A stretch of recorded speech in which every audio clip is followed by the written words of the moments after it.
kõik hinnad on tõusnud ja kui sa ei ole seda märganud, siis tegelikult on tõusnud ka sinu hind. Kas see on 1900 eurot, millega sa oled täna valmis ennast müüma või oled sa jõudnud ka sellele mõttele, et see võiks olla tunduvalt suurem summa?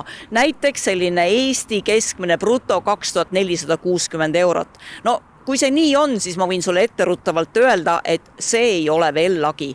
Mis see teie hind oleks, et oleksite lojaalne oma tööandjale? 6 või mis? 6, jah. Mis see palk peaks 6 olema? Et oleks lojaalne. Jah. 8000 eurot. 8000, see võiks olla siis bruto või neto? Bruto. Muidugi peab palk hea ka olema, aga ma arvan, et töökeskkond peaks olema töötaja sõbralik, mingil määral paindlik ja lihtsalt selline, et ma hea meelega hommikul tuleksin tööle ja et mul on ikkagi lahe seal olla siis.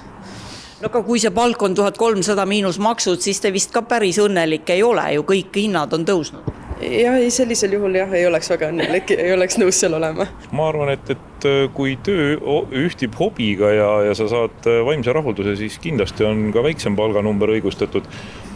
Samas mingi miinimum peab ikka inimesel olema ja ma arvan, et nagu täna 3500 vist ilmselt on küll nagu miinimum, millega nii-öelda võid poodi ka sisse minna. Nagu me viimasest küsitlusest nägime, siis ikka tublisti üle 2000 euro ja see on nüüd aastate võrdluses ka kasvanud. Aga muidugi siin on sektorite kaupa erinevused, ametirühmade kaupa on ka päris suured erinevused, et see on väga keskmine näitaja, mis me praegu välja tõime. Aga eks keskmine palk on ju ka samamoodi kasvanud päris jõudsalt ja elukallidus on muutunud, et inimeste ootused oma heaolule on kasvanud ka kindlasti, aga samal ajal me näeme, et ikkagi sageli mingites rühmades ei ole see heaolu sellisel tempos kasvanud, nagu hinnad on kasvanud. Nii et jah, tõesti, et lojaalne inimene maksab üsna palju. Me analüüsisime eraldi just nende inimeste palgataset, kes olid siis oma tööandjatele lojaalsed ehk kelle tööturu käitumine oli selline, et nendel ei olnudki plaanis mitte kuhugi liikuda ega avastada uusi töövõimalusi. Ja siis me vaatasime, et kui palju siis sellistele inimestele palka makstakse ja nägime andmetest seda, et see lojaalsuse hind on kõige kõrgem just IT-sektoris, kus see ulatus isegi peaaegu 4000 euroni, see oli vist kusagil 3800 eurot bruto kuupalk, siis järgnes IT-sektorile finants- ja pangandusvaldkond. Kuigi ainult palk ei peaks inimesi kinni hoidma, vaid väljakutsed ja muud hüved peaksid hoidma töötajaid nii-öelda värskena, on siiski võimalik järeldada, et vähem makstud erialad panevad inimesed ringi vaatama.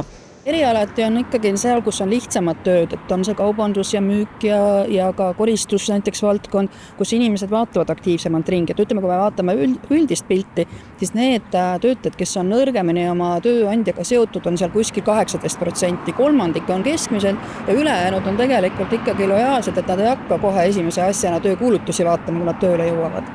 Näiteks majutusvaldkonnas oma tööandjale lojaalsete inimeste siis brutotöötasu oli kusagil 1600 eurot, kui ma õigesti mäletan. Et väga suured käärid erinevate valdkondade vahel, aga need käärid tegelikult ei ole ju ainult lojaalsete töötajate vahel, vaid üleüldiselt palgaturul on sektorite vahel erinevad palgatasemed.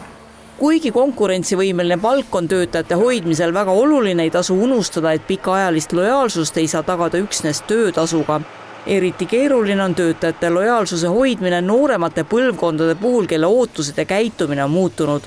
Kui töötaja tunneb, et tema areng on peatunud või töö muutub liiga rutiinseks, ollakse valmis julgemalt uusi väljakutseid otsima ja töökohta vahetama. Noori töötajaid hoida paigal ettevõttes on tundvalt keerulisem, et see on aastatega muutunud, see on selline trend, et noored on tundvalt julgemad, et kui töö muutub liiga rutiinseks, kui läheb igavaks, kui on neid tõuketegureid rohkem, mis siis tõukavad organisatsioonist välja, siis nemad liiguvad julgemalt, nad hakkavad kohe vaatama tööpakkumisi ja nad ei püsi nii lojaalselt paigal kui eelnevad põlvkonnad.